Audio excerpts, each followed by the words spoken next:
If a child does not remain in contact with their family, then it is extremely difficult to bring about reunification.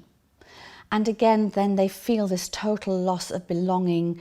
and not just to their family, but access to the community, to be able to relive in a community, to have a sense of belonging. And that in turn has other repercussions, because we know in many communities, your family are very important, for instance, in terms of marriage,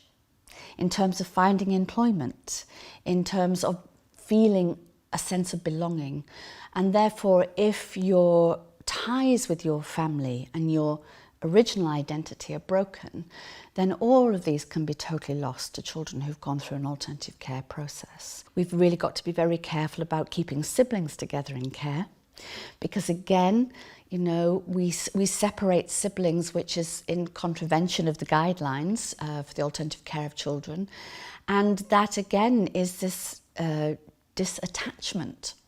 to recognition of who you are part of and who you are part of living with and will take your future into as well. So I think we realise that if children, first of all, foremost, do not know where they come from, do not have this connection with their origins,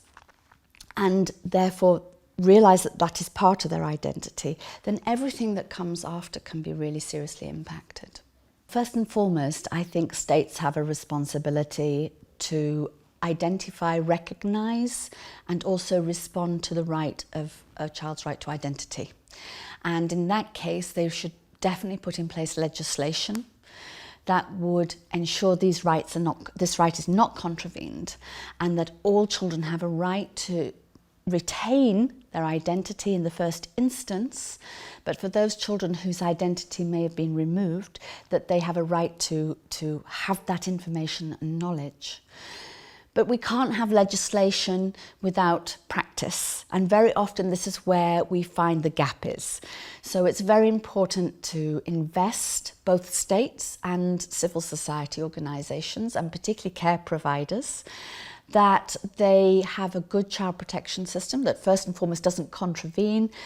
this right to identity and doesn't remove children from families and communities in the first instance, so that we don't take these steps into finding children whose identity has been falsified or removed.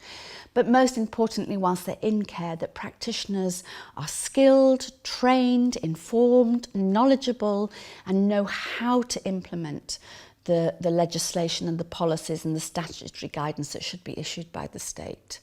so that they are well aware of all children's rights, but particularly this right to identity. But I think also most importantly the right to participation, and that children have a right to have a say in their care and having knowledge of their identity, and that decisions about remaining in contact with the family or who they are, their right to which type of care they may want to stay in if it's long-term, and therefore maybe their original identity is going to fade somewhat. They have a right to a say in that, to full and meaningful participation in deciding about their own life. I also think that if there have been contraventions to the right to identity and or violations in care, that young people and adults, because we know there's a lot of cases of historical abuse in care, have a right to access to justice and to redress. And that should include access to information, ongoing access to documentation, maybe to processes where there is reunification, even though it may be later in life with families and other important features of their identity, but also that they have the support they need. So I think there are many processes that have to be laid down in policy and principles, but we have to also invest in the resources, so that's people and the financial systems that then allow either the prevention whilst children are in care of loss of identity, but also recourse to justice at a later stage in life if that's necessary.